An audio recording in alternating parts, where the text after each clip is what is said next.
Hello students, ఇవాళ మనం ఒక ఇంపార్టెంట్ టాపిక్ ఇన్ ముస్లిం లా గురించి తెలుసుకుందాం. అదేంటంటే 5 పిల్లర్స్ ఆఫ్ ఇస్లాం. సో ఇది very important topic in internals and as well as external. So మీకు ఫస్ట్ క్వశ్చన్ లాగా కూడా రావచ్చు, కాబట్టి మనం దీని గురించి సింపుల్ వర్డ్స్లో తెలుసుకుందాం. What are those 5 pillars of Islam? So 5 pillars ఇస్లాంకి ఎందుకు ఇంపార్టెంట్ అంటే, వీళ్ళు ఈ 5 రూల్స్ని ముస్లిం అనే వ్యక్తి, ఇస్లాంలో ఉన్న వ్యక్తి కంపల్సరీ ఫాలో అయ్యే ఈ 5 రూల్స్ ఇవి. కాబట్టి ఇవి వాళ్ళు తప్పకుండా ఫాలో అవ్వాల్సినవి, ఇస్లాంలో ఉన్న వాళ్ళు ఫాలో అవ్వాల్సినవి ఈ రూల్స్. సో ఇవి very important. So first one వచ్చేసి shahada. Shahada means so faith, నమ్మకం ఉండడం. Shahada means faith in one God means Allah. So వాళ్ళు అల్లాని బిలీవ్ చేస్తారు, అల్లానే గాడ్ అని బిలీవ్ చేస్తారు. అదే faith in God. Shahada, first pillar of Islam is shahada. Shahada means faith in one God, that is Allah. అల్లానే ఈ వరల్డ్ని create చేశారు, అల్లానే అన్నీ చేస్తారు, అల్లానేలోనే వాళ్ళు ఫెయిత్ ఉంచుతారు. సో అదే షహాదా.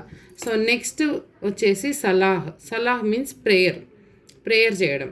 సో వాళ్ళు 5 డైలీ ప్రేయర్స్ చేయాలి, 5 డైలీ ప్రేయర్స్ ఉండాలి ముస్లిం పర్సన్కి, చేయాలి వాళ్ళు. సో అది సలాహ్. సో ఫస్ట్ వన్ వచ్చేసి shahada, faith in one God. Next one వచ్చేసి salah means prayer, 5 daily prayers.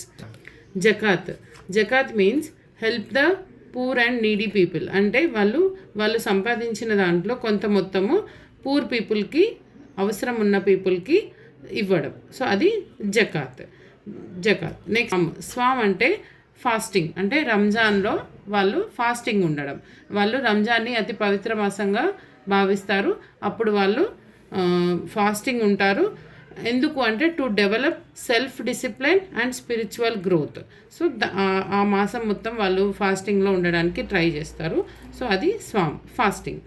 Next last హజ్ అంటే పిలిగ్రిమేజ్, అంటే హజ్ యాత్రకు వెళ్ళడం. హజ్ యాత్ర ఎక్కడ అంటే the Holi city of Mecca. At least once in a life time, అంటే వాళ్ళ జీవిత సమయం మొత్తంలో ఒక్కసారైనా వాళ్ళు మక్కాకి వెళ్ళాలని, హజ్ యాత్ర చేయాలని భావిస్తారు.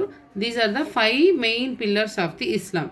So first one is shahada, next salah, third sawm, 4th zakat and 5 Haj.